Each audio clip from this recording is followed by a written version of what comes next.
La comunión con el Señor a través del consejo y la corrección de Dios es muy necesaria en nuestras vidas, ¿no?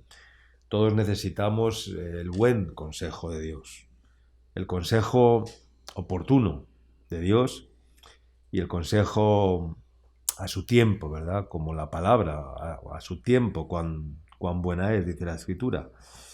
Y el consejo, pues, viene también acompañado de la corrección, de Dios, porque consejo y corrección van de la mano, van estrechamente unidos. Siempre que recibimos un consejo en nuestra vida es para corregirnos.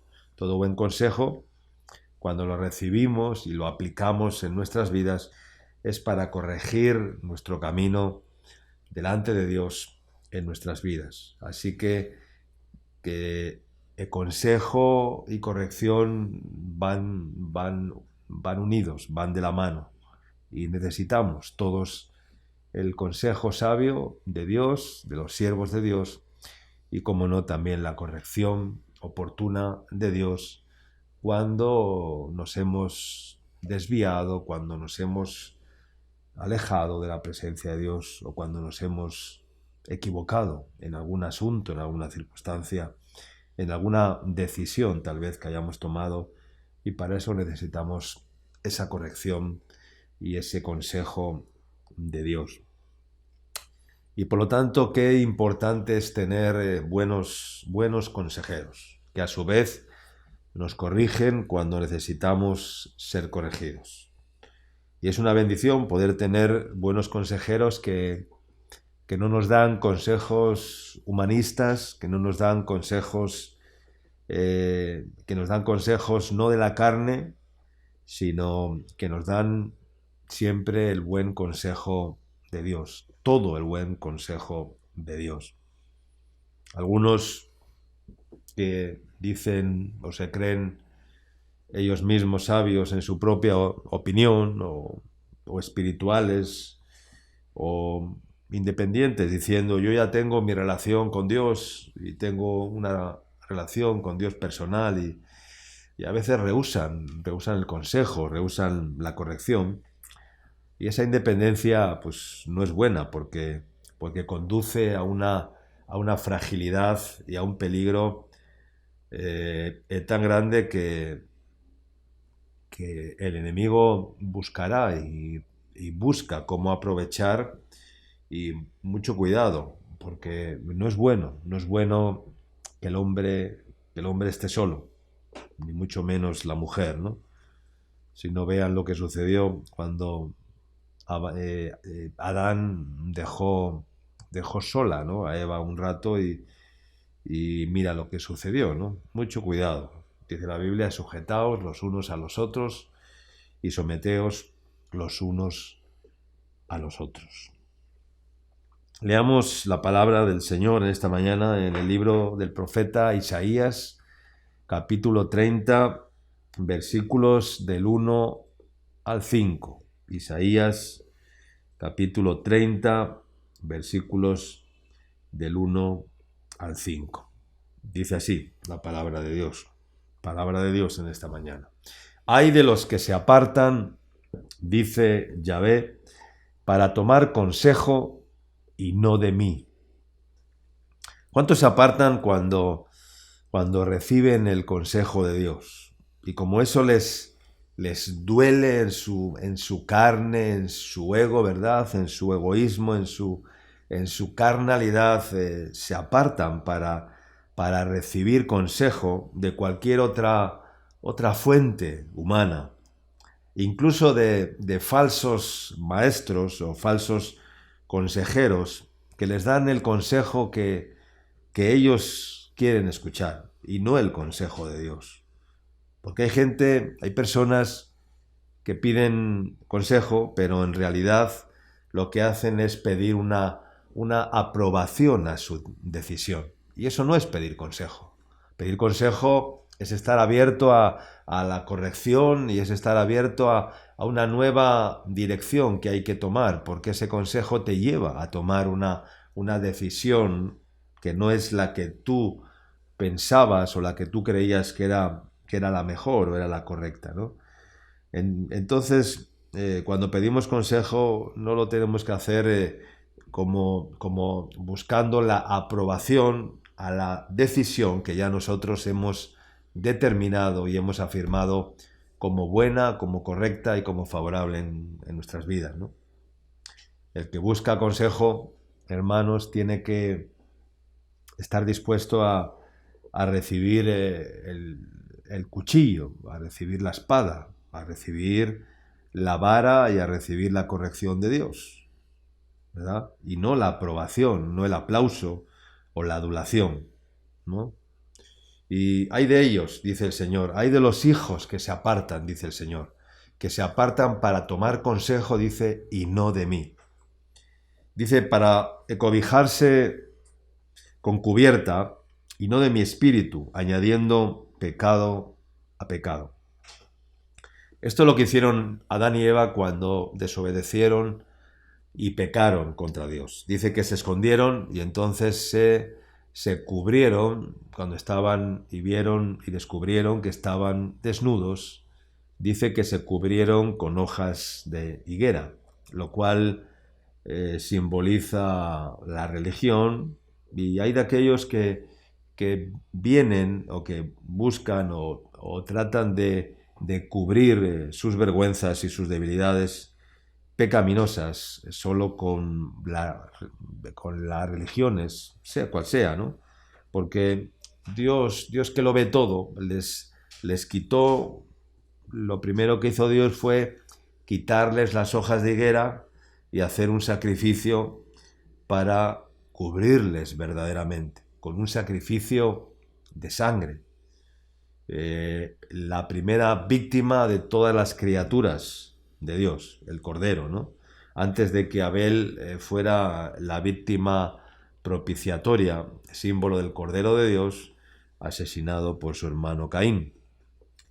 Entonces, no intentes cubrirte pues con amigos que no son verdaderamente amigos, sino que son simpatizantes, compañeros o otros muchos buscadores de prosélitos que lo que hacen es solamente adular y que dicen y te pasan la mano por el hombro y te dicen no te preocupes, que Dios perdona todo, que Él conoce nuestra debilidad, que Él sabe que somos pecadores, en un evangelio muy liviano y de muy poca consistencia, ¿no? de muy poco peso. Ese es un argumento muy bajo, ¿verdad? De muy bajo peso, de muy bajo nivel espiritual, ¿no? Es decir, adular a las personas y complacerles en sus pecados, en sus debilidades, diciéndole no te preocupes, que Dios es bueno, que Dios es perdonador, que Dios perdona todo,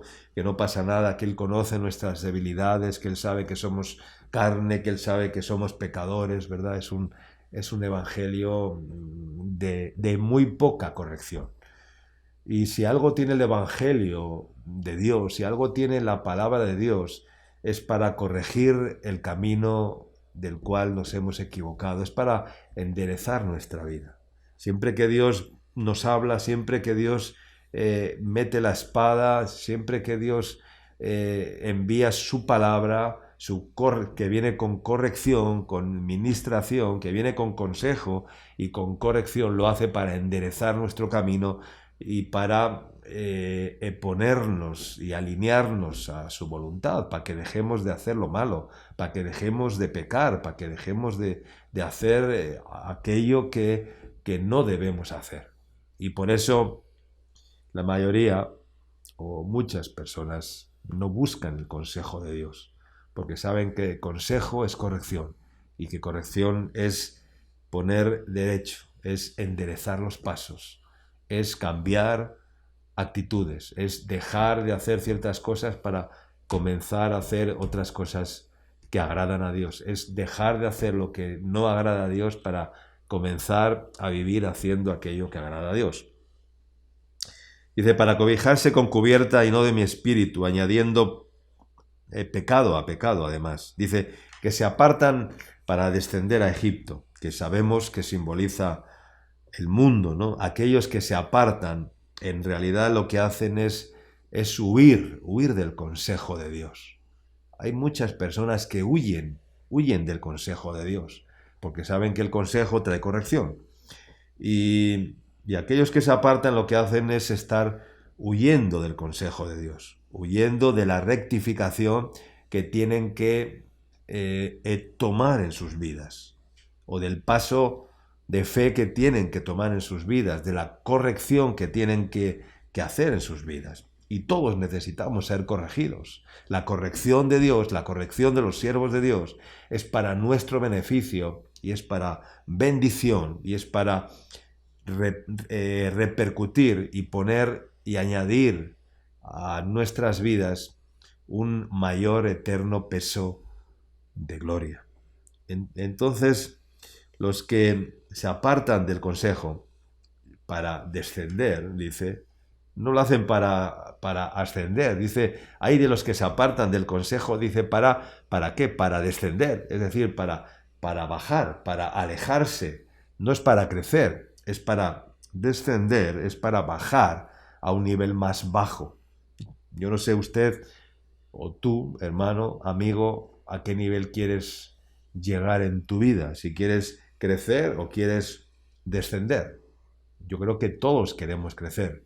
Pues para crecer necesitamos el consejo y necesitamos la corrección en nuestras vidas. Y entonces, aquellos que se apartan, en realidad lo que hacen es huir del consejo de Dios, ¿verdad? Y no querer enfrentar situaciones en sus vidas que, aunque sean pequeñas o mayores, necesitan ser corregidas. Y por lo tanto, huyen de la sumisión porque no quieren autoridad sobre ellos, no quieren sujetarse y por lo tanto quieren ir por libre y se ciegan por su orgullo y tarde o temprano pues les viene tristemente la experiencia de no estar verdaderamente cubiertos. Y es una bendición poder estar cubiertos. Es una bendición poder vivir bajo una perfecta y cobertura divina y bajo la cobertura de un ministerio o de un siervo de Dios o de varios siervos de Dios que nos corrigen y que nos aconsejan oportunamente y que no rehuyen a anunciaros todo el consejo de Dios. Y por lo tanto necesitamos la verdadera cobertura. No una cobertura religiosa, ni de un cristianismo lleno de consejos humanistas, o tecnócratas, o técnicos. Hoy en día hay un evangelio a veces tan técnico, tan lleno de conceptos, de ideas, pero qué poco práctico es ese evangelio. Necesitamos la corrección del evangelio vivo, del evangelio de la vivencia, y no esa cobertura falsa de religión, esa falsa cobertura religiosa que no va a ningún lado, y ni esa cobertura de ese cristianismo humanista, técnico, y no una cobertura como la cobertura o la levadura de los saduceos que mezclan las ideas filosóficas con el verdadero evangelio, y esa no es la verdadera cobertura. Y por lo tanto, muchas personas quedan desnudas porque se tapan con mantas, con cobijas, que no son el manto divino de Dios. Y esas mantas, esas cobijas, pues no pueden, que pueden calentar quizás humanamente, pero no pueden calentar divinamente, como Dios quiere que seamos calentados. Son mantas, como dice el profeta Isaías, hay un texto que dice que son mantas estrechas, ¿verdad? Para poder envolverse, es decir, son mantas que te quieres tapar y no alcanzas a cubrir todo tu cuerpo, porque son mantas pequeñas, estrechas, son coberturas que no tienen la consistencia del consejo oportuno de Dios y de la corrección de Dios. Dios nos corrige, y cuando Dios nos corrige nos pone un manto amplio después de que hemos sido corregidos, después de que hemos sido enseñados por Dios para rectificar nuestro camino. Dice así que se apartan para descender a Egipto, dice, y no han preguntado de mi boca. Qué importante es preguntar acerca de la obra de mis manos, acerca de los tiempos y acerca de cualquier cosa. Dice, no han preguntado de mi boca. Hay que preguntar, hermanos. Hay que preguntar a Dios. Hay que preguntar a los siervos de Dios. Yo cuando alguien se va del ministerio, yo les digo, o cuando tengo oportunidad, pues les hago o trato de hacerles una pregunta, ¿no? Y les digo, en la decisión que estás tomando, ¿tú crees que es la voluntad de Dios? ¿Le has preguntado a Dios si estás tomando la decisión oportuna, correcta, sabia? ¿Le has preguntado a Dios? Muchos cuando les preguntas eso o cuando les confrontas con esa pregunta y no saben qué responder, pues te dicen así en cierta manera, no, es que se me ha abierto una puerta, pero ¿cuál es esa puerta que se te ha abierto? ¿Quién te ha abierto esa puerta? No es decir, se me ha abierto una puerta. Hay muchas puertas, pero hay que ver quién es el que está detrás de la puerta, porque cuando una puerta se abre no se abre sola, hay alguien que la abre, pero hay que ver quién realmente está abriendo la puerta. ¿Es de Dios la puerta? ¿Está Dios detrás de la puerta? ¿O es otra puerta que no conduce a lo que Dios quiere o a lo que Dios te quiere llevar, ¿no? Porque ¿desde cuándo Dios, pregunto, abre una puerta que no es para crecimiento, que no es para servir a Dios, que es para retroceder o para dejar de servir a Dios para terminar en el mundo? ¿Tú crees que Dios abre una puerta así? Yo pienso que no.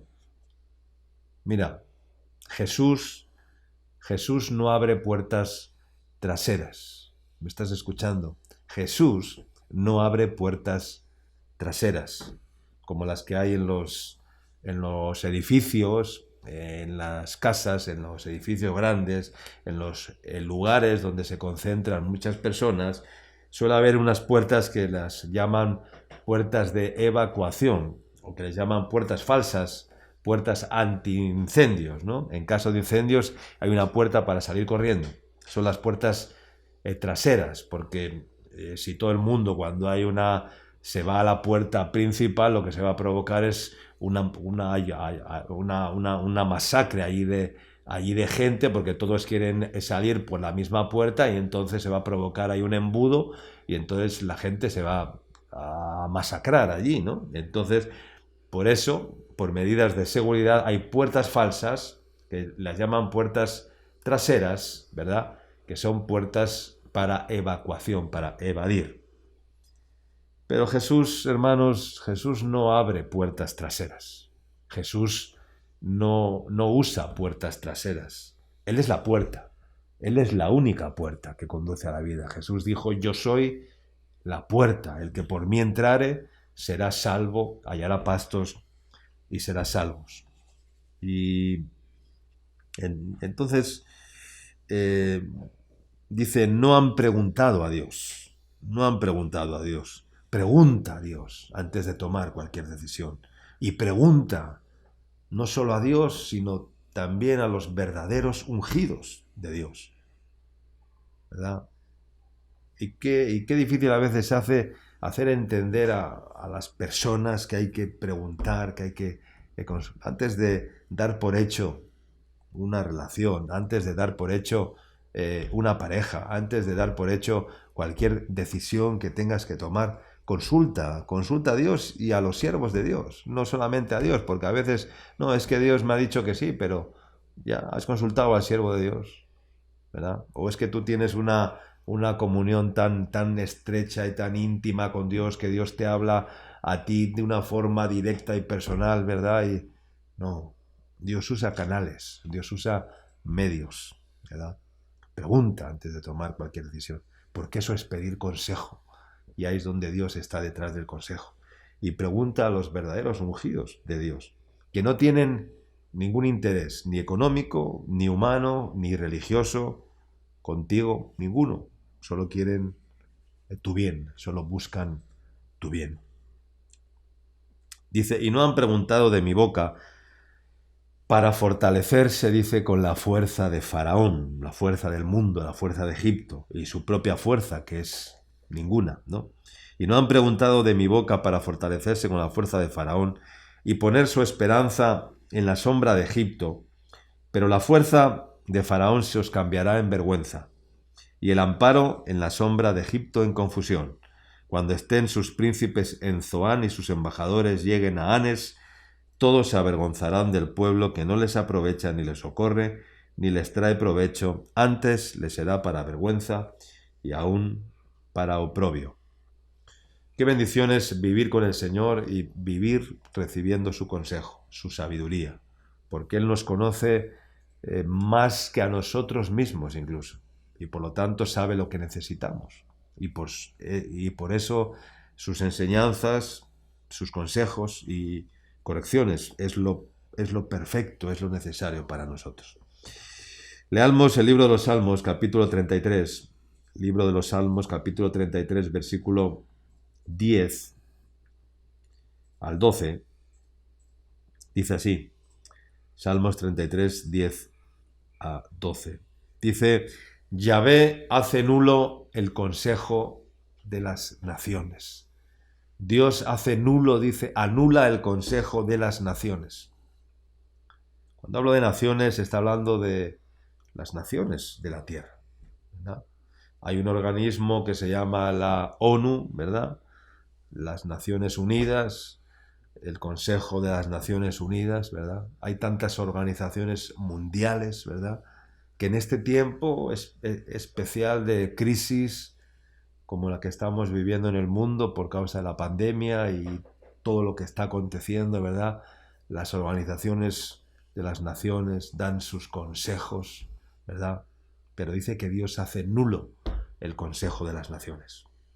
Hace nulo el consejo de las organizaciones humanas, humanistas, que no tienen en cuenta a Dios, que han dejado a Dios fuera de sus decisiones, que ellos son sus propios dioses, ¿verdad? Y no tienen ningún temor de Dios. Y estas organizaciones mundiales, este Consejo de Naciones, pues apoyan las perversiones sexuales, apoyan el aborto y tantas cosas más, como sabemos, incluso tratando y están haciendo que los imponiendo, ¿verdad?, al mundo y a los gobernantes de muchos países, ¿verdad?, porque de esa manera les presionan para que luego tengan derecho a fondos económicos y ayudas económicas, y entonces les hacen entrar por ese tubo, ¿verdad?, y por esas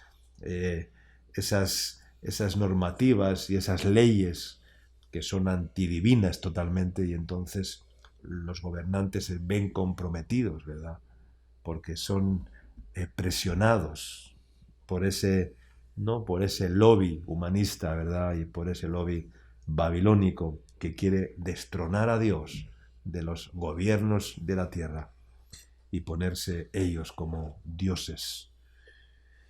Entonces dice, Yahvé hace nulo el consejo de las naciones y frustra las maquinaciones de los pueblos, pero el consejo de Yahvé permanecerá para siempre.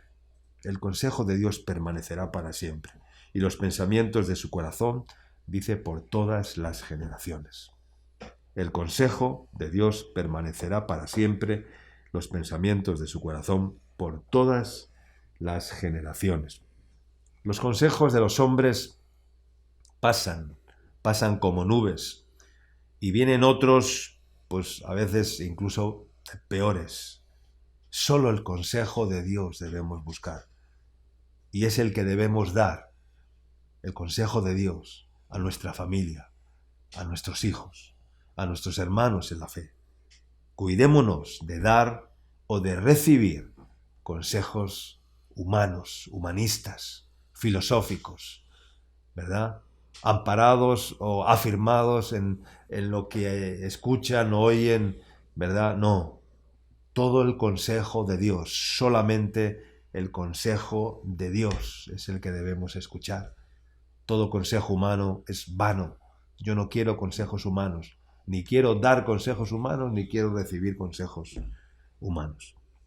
Salmos capítulo 1, versículos del 1 al 3. Leamos la palabra de Dios. Salmos capítulo 1, versículos del 1 al 3, dice: Bienaventurado el varón que no anduvo en consejo de malos. Cuidado, porque hay muchos consejeros que son malos, que son malvados, que son muy malvados, incluso aquellos que vienen con sus adulaciones, guárdate de ellos. Con aquel que te viene a adular, guárdate. Y qué fácil es caer en la adulación. Cuando vengan ensalzándote y casi adorándote, pues guárdate de ellos. No me trates de ensalzar, porque todos somos aún personas que estamos en construcción. Estamos en construcción, todos, absolutamente todos estamos en un camino de construcción. Dios sigue construyendo en nosotros. Dios sigue perfeccionando nuestras vidas. Y algunos se dejan adular y desean que los alaben.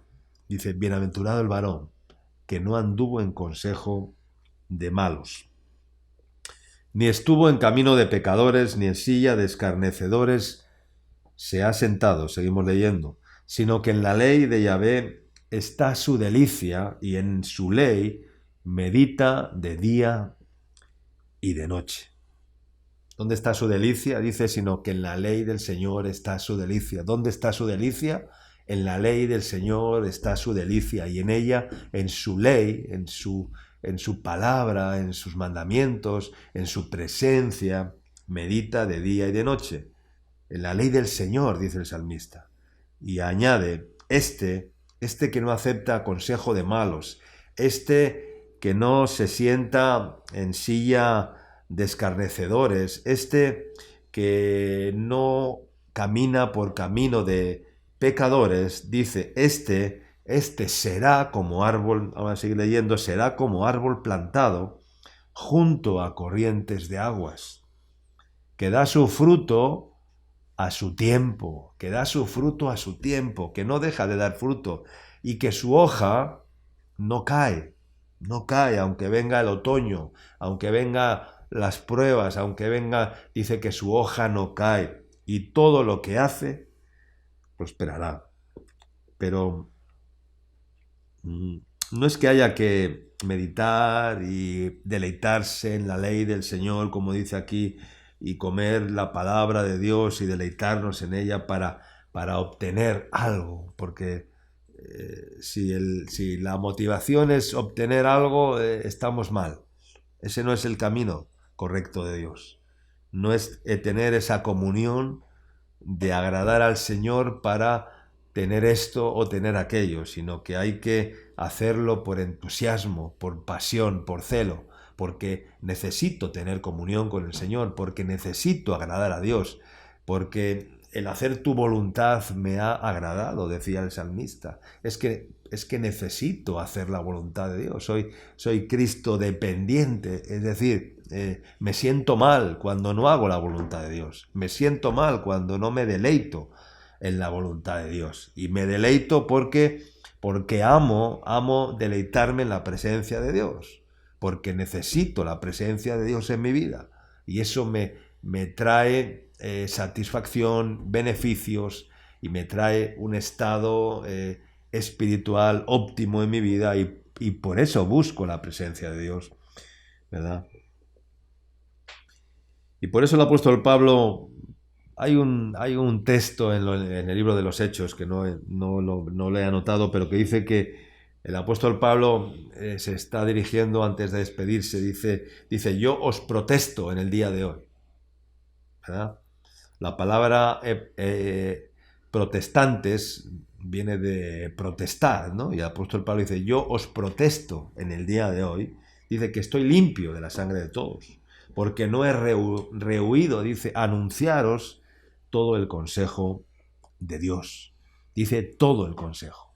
No dice solamente el consejo de Dios, dice todo el consejo de Dios. Qué importante es tratar siempre de no escatimar el consejo de Dios. Es decir, no ser liviano, no curar la herida de mi pueblo con liviandad, como decía el profeta. Ay de los que curan la herida de mi pueblo con liviandad, es decir, los que pasan la manita tratando de curar la herida sin hacer daño, ¿verdad? Para que la herida sane, hermanos, hay que aplicarle yodo, hay que echarle alcohol, hay que desinfectar. Y qué dolor produce cuando una herida está abierta y le echan el yodo, le echan el desinfectante, le echan el alcohol, ¿verdad? Le hacen, wow, qué dolor. Pero la herida, para ser sanada, necesita ese proceso. Y ese es el consejo, ese es todo el consejo de Dios, esa es la corrección de Dios que nos tiene que producir ese dolor, porque si no hay dolor, entonces indolore no existe, porque maldito el que hiciere la obra del Señor indolentemente, quiere decir sin dolor, indolore, indolentemente, maldito el que hiciere la obra del Señor sin dolor. No existe parto sin dolor en el Señor. No existe bendición de Dios sin dolor, ¿verdad? Todo es con dolor, todo es con un precio que pagar, y ese precio muchas veces pasa por recibir todo el consejo de Dios, aplicarlo a nuestras vidas y oportunamente también recibir la corrección de Dios. Así es el consejo de Dios. Es oportuno, no es tardío. No es tardío, el consejo de Dios siempre, todo el consejo de Dios es a su tiempo, es oportuno, es en el tiempo que tiene que ser, porque un consejo tardío, ¿de qué sirve? No sirve de nada. Cuando damos un consejo fuera de tiempo, es decir, más tarde, después, cuando lo debíamos de haber dado antes, entonces ese consejo ya igual es demasiado tarde, ¿verdad? Consejos tardíos no sirven. El consejo tiene que ser oportuno, tiene que ser a su tiempo. Como muchos que vienen a traer el consejo por un mal cuando ya sucedió. ¿De qué sirve dar un consejo por un mal que ya ha sucedido? O como los que dicen, ¿verdad? Esto es muy común, ¿no? Pasa algo, ¿verdad? Y hay algunos que ya pronto dicen, no, yo ya lo sabía, pues, pero ¿por qué no lo dijeron antes de que sucediera? Si ya lo sabías, ¿verdad? Pero lo dices después de que sucede. No, es que yo ya lo sabía. No, eso no es, eso no es de Dios. Eso no es de Dios. ¿Ya? Hay que avisar antes, porque el avisado ve el mal y avisa, se esconde, dice, bueno, eso cuando es en su propia vida, ¿no? Cuando ve el peligro se esconde, pero el que es atalaya, ¿verdad? Cuando ve el mal, avisa y da el consejo oportuno a su tiempo, ¿verdad? Avisando como atalayas en la casa de Dios. Como un proverbio, hay un proverbio turco, creo que dice, cuando el carro se haya roto, muchos dirán por dónde no se podía pasar. Cuando el carro ya se rompió, ¿verdad? Cuando el carro ya se destrozó, muchos dirán, es que no se podía pasar el carro por ese camino. Pero entonces, ¿por qué no lo dijiste antes, no? Que si el carro lo ibas a llevar por ese camino, corría el peligro de que el carro se haría pedazos. Pero no. Después, cuando el carro ya se haya roto, muchos dirán por dónde no se podía pasar, por qué camino no se podía pasar con el carro. Son consejeros tardíos, son consejos tardíos que nos sirven. O como los que dicen, pedimos consejo, pero estamos rogando que apoyen nuestro criterio, ¿verdad? Pedimos consejo, pero estamos esperando que nuestro criterio sea afirmado, sea defendido y sea validado, ¿no? Nunca busquemos consejos afines a nuestros pensamientos, porque entonces estaremos equivocados. Si queremos escuchar el consejo que sea afín a nuestros deseos, afín a nuestros pensamientos, entonces estaremos equivocándonos, y lo que en realidad estaremos buscando no es el consejo no es la corrección, sino lo que estaremos buscando será la aprobación para reafirmar nuestros pensamientos o deseos, que seguramente son nuestros propios deseos, nuestros propios pensamientos, nuestros propios caminos, pero no serán los pensamientos de Dios, ni los caminos de Dios, ni los deseos de Dios. Leamos Proverbios capítulo 1, versículo 5. Proverbios capítulo 1, versículo 5, dice así la palabra del Señor. Dice, oirá el sabio y aumentará el saber, y el entendido adquirirá consejo. Oirá el sabio y aumentará el saber. Escuchará el sabio y aumentará el saber. Pedirá consejo el sabio y aumentará su sabiduría. Porque el sabio, aunque es sabio, porque es sabio, pide consejo. Y es sabio, ¿sabes por qué? Porque ha pedido consejo. Y como ha pedido consejo y ha recibido la corrección de Dios, eso le ha hecho sabio en el camino de la vida. Dice, y el entendido adquirirá consejo, buscará consejo, pedirá consejo. El que quiera ser entendido, dice, adquirirá.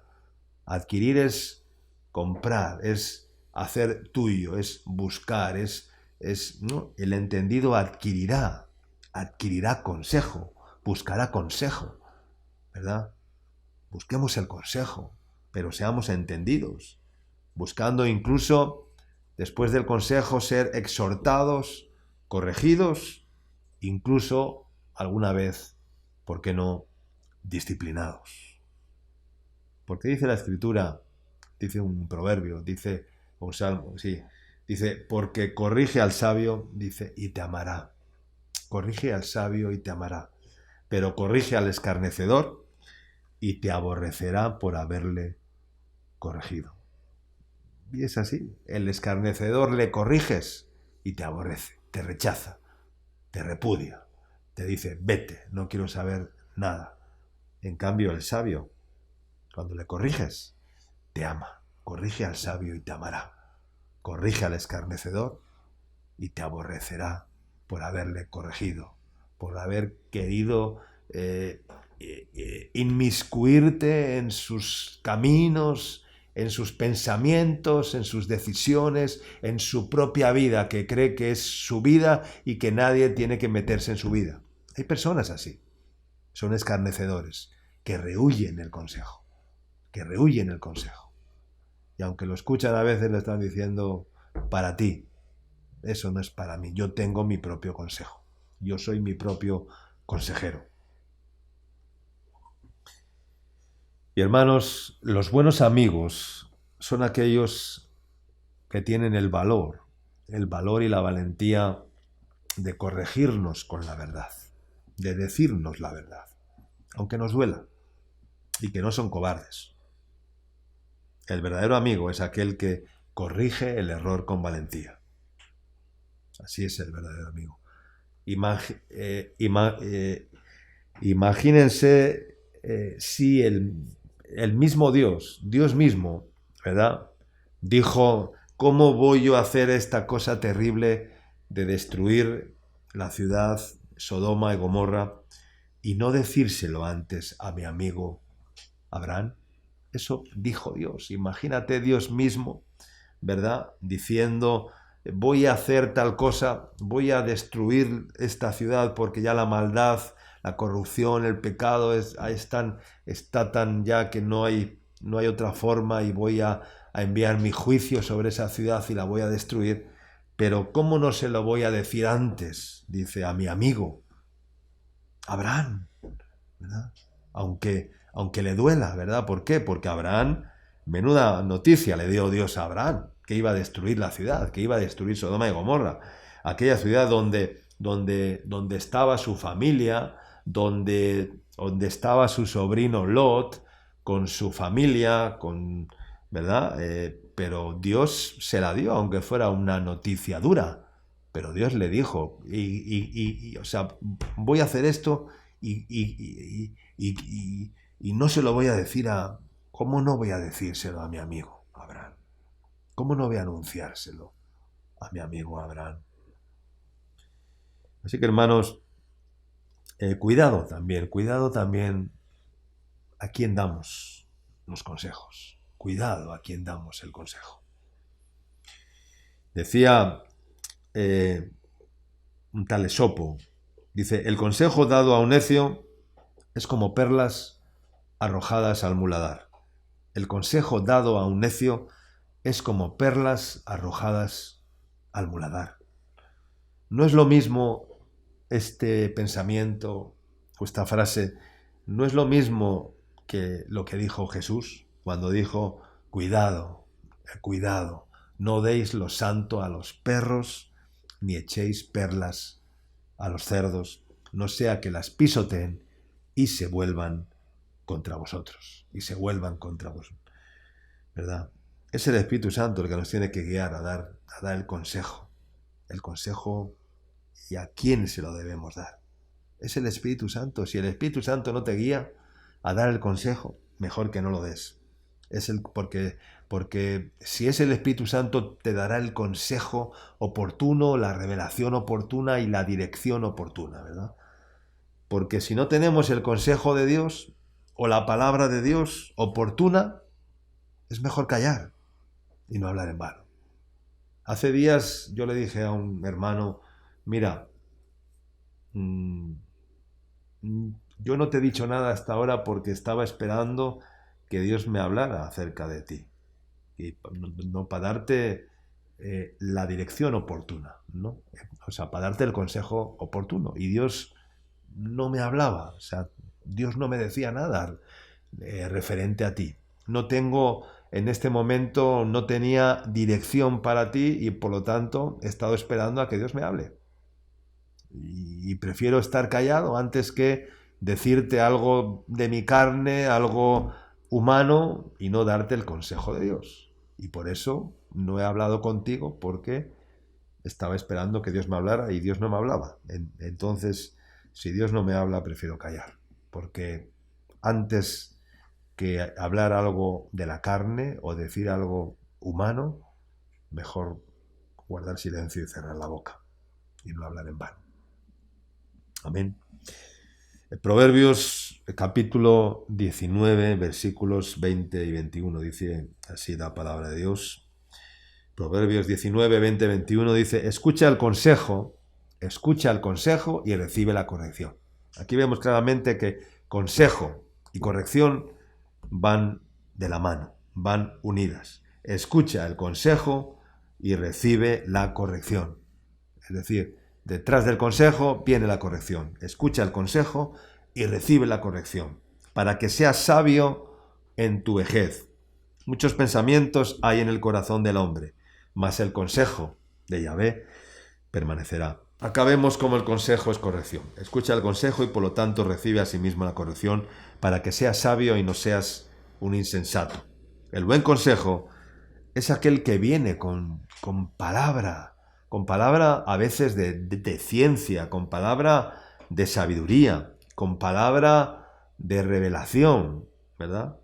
Que son dones muy escasos, ¿no? La gran mayoría busca la manifestación de los dones en la iglesia, los dones sobrenaturales, las sanidades, los milagros, y no se dan cuenta que en lo que más se puede bendecir a alguien, a una persona, es a aquellos que aunque no estén enfermos físicamente, pues están con problemas gravísimos, muchos de ellos, problemas familiares, personales, espirituales, problemas que tienen ahí guardados, que no han abierto su corazón, que no han habido una apertura, que no ha habido ¿no? Y lo que necesitan es el consejo con palabra de sabiduría, con palabra de ciencia, muchas veces ¿para qué? Para revelar lo oculto que puede estar habiendo en sus vidas, en sus corazones.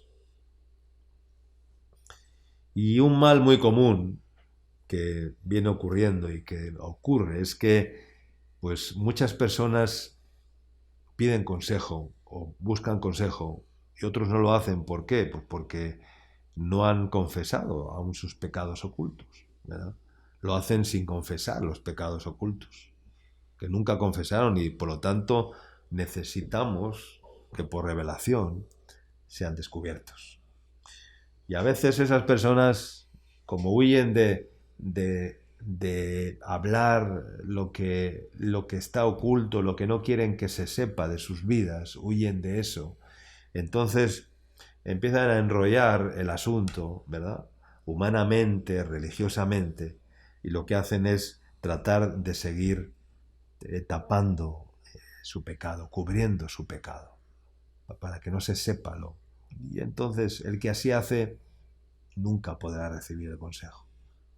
Cuando queremos o queramos recibir el consejo oportuno, sabio y todo, absolutamente todo el consejo de Dios, tenemos que ir al Señor desnudos, es decir, sin nada que ocultar, sin nada que esté ahí oculto, tapado, porque si no, no recibiremos el buen consejo. Y si lo recibimos, esa mancha nos impedirá ponerlo en práctica, nos impedirá recibirlo como una corrección para nuestras vidas. Lo escucharemos tal vez, pero no servirá de nada, porque la mancha va a minimizar el consejo y esa mancha va a hacer que no seamos corregidos. Amén, hermanos. Proverbios capítulo 8 dice así también, Proverbios capítulo 8 versículos 32 al 36. Proverbios capítulo 8 versículos 32 al 36. Dice, ahora pues, hijos, oídme, y bienaventurados los que guardan mis caminos. Atended el consejo y sed sabios, y no lo menospreciéis. Bienaventurado el hombre que me escucha, velando a mis puertas cada día, aguardando a los postes de mis puertas. ¿Por qué dice eso? ¿Por qué dice aguardando a los postes de mis puertas? Dice, atended el consejo, sed sabios, no lo menospreciéis. Bienaventurado el hombre que me escucha, dice el Señor, velando a mis puertas cada día, estando en las puertas donde Dios habla, ¿verdad? En la puerta, como decíamos antes, pero no en la puerta trasera, sino en la puerta principal, velando a mis puertas cada día, aguardando a los postes de mis puertas. ¿Por qué dice eso? ¿Por qué dice en los postes de las puertas?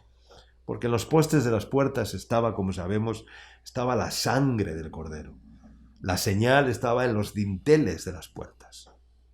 Y también en los laterales de las puertas de toda casa de los hebreos, de los judíos, estaba la mesusá. ¿Qué es la mesusá? Es un pequeño arconcito en forma de tubo alargado, ¿verdad? Que lleva dentro un pequeño pergamino en el cual está escrito el mandamiento principal de Dios dado a su pueblo Israel, la Shema, que es, oye Israel, oye, oh Israel, el Señor tu Dios, uno es, amarás al Señor tu Dios con toda tu corazón, con toda tu alma, con toda tu mente y con todas tus fuerzas. Entonces, eso lo tienen en la puerta y cuando salen de la casa, tocan la mesusa y se la llevan a la boca como diciendo, este es el principal mandamiento. Amarás al Señor, oye, el Señor tu Dios uno es, amarás al Señor tu Dios con todo, y tocan la mesusa y se la llevan a la boca. Porque dice, aguardando a los postes de mis puertas, porque el que me halle, dice, hallará la vida y alcanzará el favor de Yahvé. Mas el que peca contra mí, dice, defrauda su alma. ¿Tú quieres defraudar tu alma? ¿Qué es hacer fraude? Es engañar, es mentir, es falsear. Eso es un fraude, es hacer un fraude, ¿no? Es un robo, es como un fraude, es como un... Dice, mas el que peca contra mí, dice, defrauda su propia alma. Defrauda su alma. Le hace fraude a su alma, engaña a su alma. ¿Tú quieres engañar a tu propia alma? ¿O quieres que tu alma bendiga al Señor, como decía el salmista? Bendice, alma mía, al Señor. Bendice, alma mía, al Señor. Bendice, alma mía, al Señor. Pero el que peca contra mí, el que no recibe mi corrección, dice el Señor, defrauda su alma. Todos los que me aborrecen, dice, aman la muerte. Todos los que me aborrecen aman la muerte. Aman la muerte. Ay de los soberbios, que menosprecian el consejo, que rechazan la corrección. Dice, están amando la muerte sin darse cuenta. Dice, aman la muerte. Todos los que me aborrecen aman la muerte. Menosprecian su alma, defraudan su alma y por lo tanto aman la muerte. Proverbios capítulo 13, para ir terminando, dice el capítulo 13 y versículo 18, Proverbios 13, 18, dice, pobreza y vergüenza tendrá el que menosprecia el consejo, mas el que guarda la corrección recibirá honra. Qué hermoso, dice, y qué gran diferencia, ¿no?, entre una cosa y otra. ¿Qué es lo que tendrá el que menosprecia y rechaza el consejo y la corrección? Pobreza y vergüenza. Pobreza y vergüenza tendrá el que menosprecia y rechaza el consejo de Dios y la corrección de Dios. Pobreza y vergüenza. Mas el que guarda la corrección recibirá honra. Y guardar la corrección no es otra cosa sino recibir el consejo, recibir la corrección y rectificar. Eso es guardar, porque guardar no es decir, ya lo guardo y ya está, y ahí queda, no. Guardar es poner en práctica, guardar es rectificar. Como lo he guardado en mi corazón, entonces lo pongo en práctica en mi vida.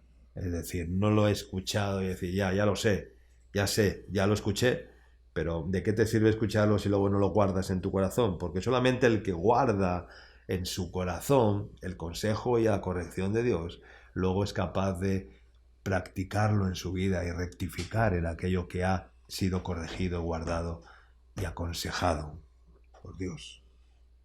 Y por eso decía también el sabio en los proverbios, no menosprecies, hijo mío, el castigo de Jehová, la corrección de Dios. No menosprecies, hijo mío, la corrección de Dios. Ni te fatigues, dice, de su corrección. No te fatigues, no te canses de su corrección. Cuanto más te corrijan, mejor. Cuanto más te corrijan, mejor, porque estás adquiriendo sabiduría en tus caminos, en tu vida. Qué bueno es ser corregido.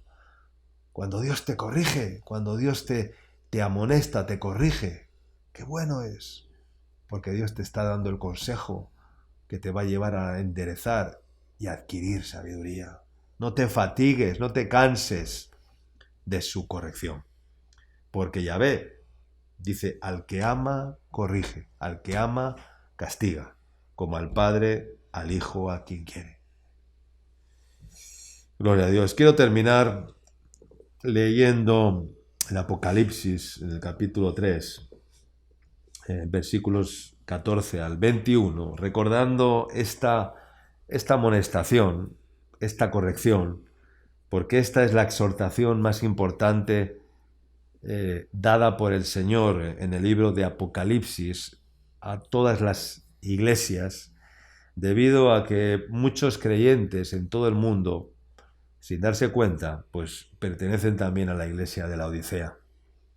Vamos a leerlo, porque aquí habla del consejo que da Dios a la iglesia y que nos da hoy también a ti y a mí, que nos da también hoy a nosotros.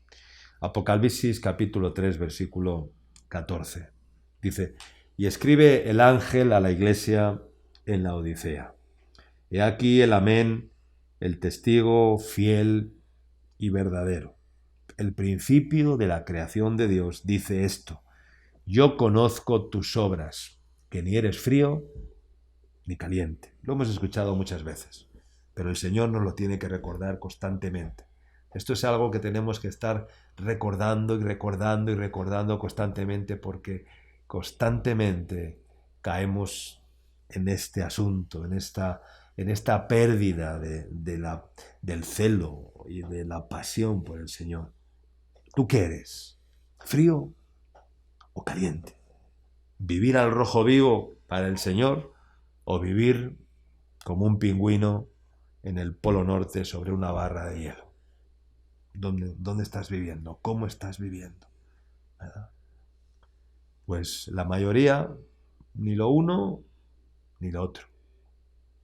Ni van al Polo Norte, ni van al lugar más caliente de la Tierra. Es decir, ni frío ni caliente.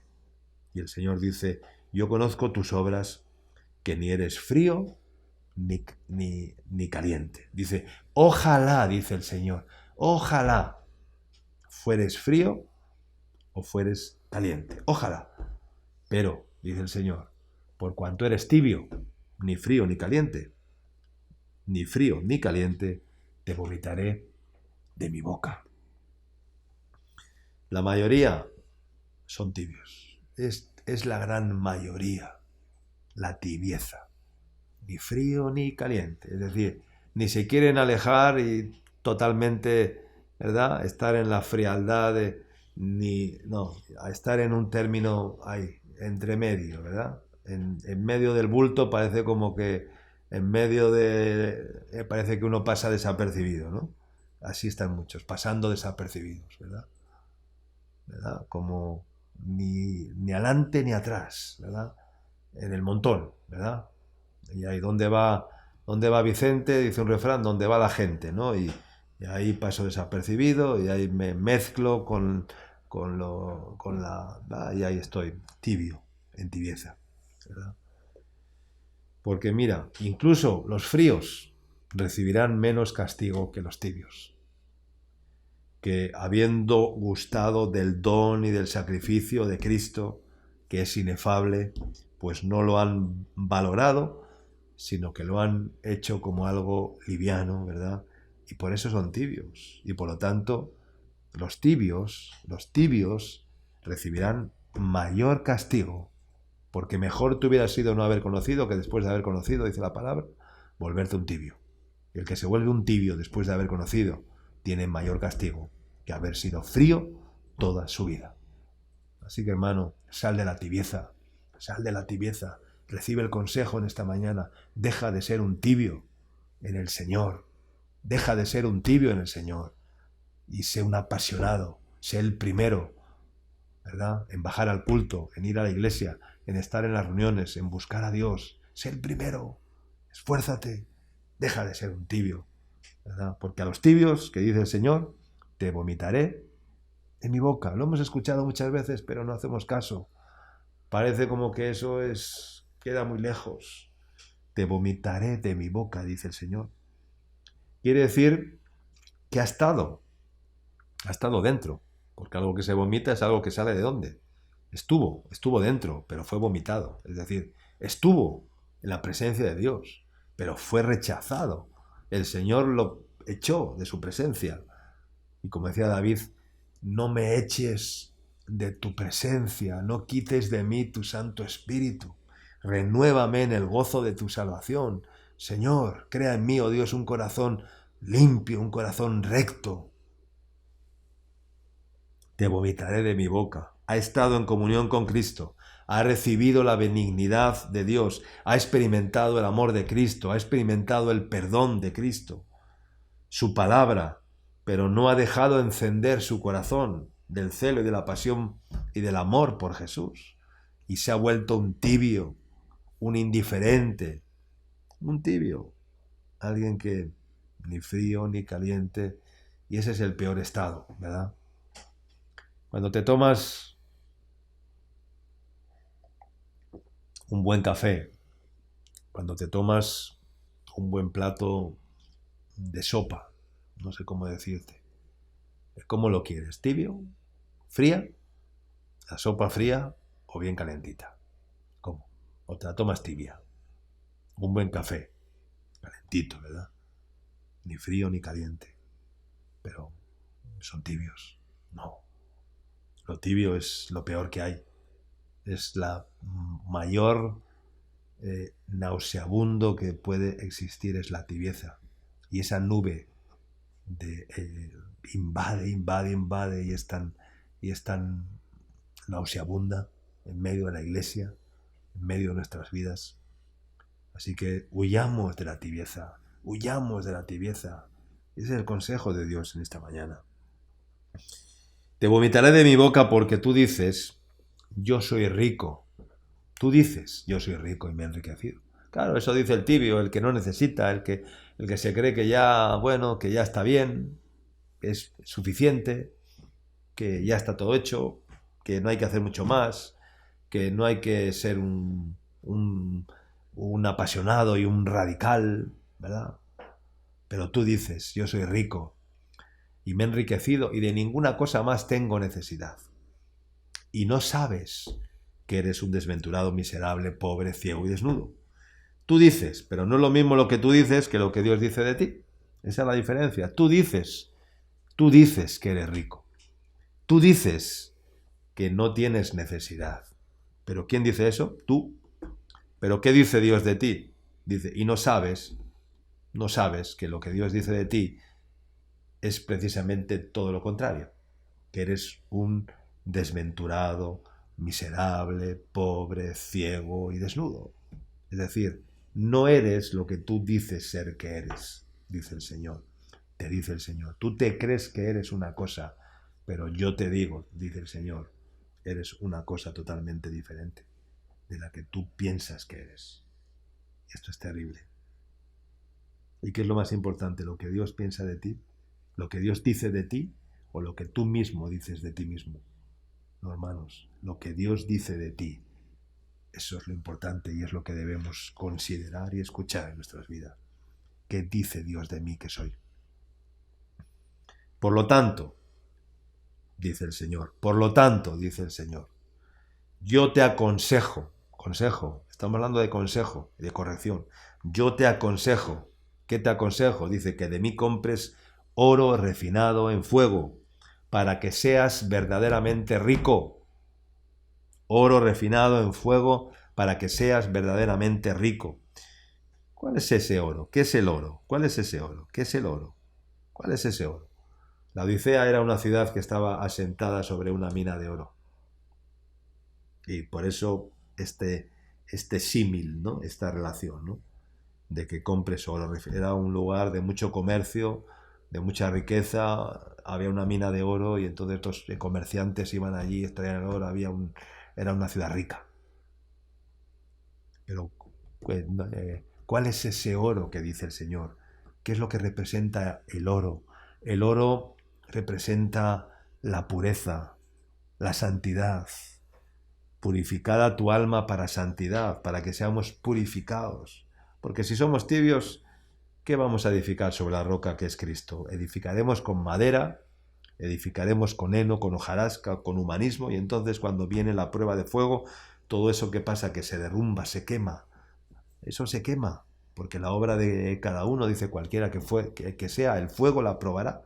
Pero si sobreedificamos con oro, plata, piedras preciosas, lo que hace la prueba de fuego no es destruir, sino purificar, todo lo contrario, purificar. Y por eso dice, yo te aconsejo que de mí compres oro refinado en fuego, adquieras oro refinado en fuego, santidad. Y vestiduras blancas, dice, para vestirte, vestiduras blancas para vestirte y que no se descubra la vergüenza de tu desnudez, y unge tus ojos con colirio para que veas el colirio, ese ungüento, ¿verdad?, que se usa para los ojos. Y también la Odisea era una ciudad rica, productora también de este colirio, de ese ungüento, ¿verdad?, que era un ungüento caro, ¿no?, y de un alto valor comercial, ¿no? Unge tus ojos con colirio. ¿Para qué? Para ver el reino de Dios, para ver a Dios en toda su divinidad. Yo pues reprendo y castigo, yo pues reprendo y corrijo, dice el Señor. Yo pues reprendo, aconsejo, reprendo con reprensión, porque la reprensión es consejo, yo reprendo y castigo y corrijo. A todos los que amo, sé pues celoso y arrepiéntete. Y aquí yo estoy a la puerta y llamo. Si alguno oye mi voz y abre la puerta, entraré a él, cenaré con él y él conmigo. Es decir, tendremos una comunión íntima, estrecha, verdadera. Tendremos intimidad. Y al que venciere, yo le daré que se siente conmigo en mi trono, así como yo he vencido y se ha sentado y me he sentado con mi Padre en su trono. Al que venciere, dice el Señor, al que venciere. Pero ¿a quién hay que vencer? ¿A quién hay que vencer? A ver, ¿A quién hay que vencer? ¿Al diablo? Sí, el diablo ya está vencido, ¿o no? ¿No lo venció Cristo? ¿Cristo venció al diablo? ¿Sí o no? ¿Hay que vencer al diablo entonces? El diablo ya está vencido. La Biblia dice, someteos a Dios, resistid. No dice resistid, no dice que ya está vencido, pero hay que resistirle. Resistid al diablo y huirá de vosotros. Pero lo primero que dice es, someteos a Dios. Resistid al diablo y huirá de vosotros. Pero ¿a quién hay que vencer? El diablo ya está vencido, porque ya lo venció Cristo. ¿Cuál es la victoria que hemos de tener cada día y a quién tenemos que vencer? Pues la victoria, hermanos, es nuestro propio ego, es a nuestro ego, es a nuestro corazón, que es más engañoso que todas las cosas. Porque lo demás ya lo venció Cristo. Cristo venció al diablo, Cristo venció al pecado, Cristo venció a la muerte, Cristo venció. Así que la victoria es sobre lo que Cristo no ha vencido, no es sobre lo que Cristo, o sea, no podemos pisar sobre mojado. Cristo ya venció al mundo, Cristo ya venció al diablo, Cristo ya venció a la muerte. Pero lo que Cristo tiene que vencer ahora es a nuestro ego, y esa es la victoria. La victoria es sobre nuestro ego, sobre nuestro corazón, sobre nosotros mismos. Esa es la victoria. Y dice al que venciere. Esa es la victoria, sobre nuestro ego, sobre nuestro corazón, que aun habiendo nacido de nuevo, pelea y quiere seguir gobernando y satisfacer sus mentiras, sus engaños, sus concupiscencias, sus deseos, su egolatría, madre de todos los pecados. Así que, hermanos, esta exhortación es vital, esta exhortación es urgente, necesario aceptar la corrección y el consejo oportuno de Dios.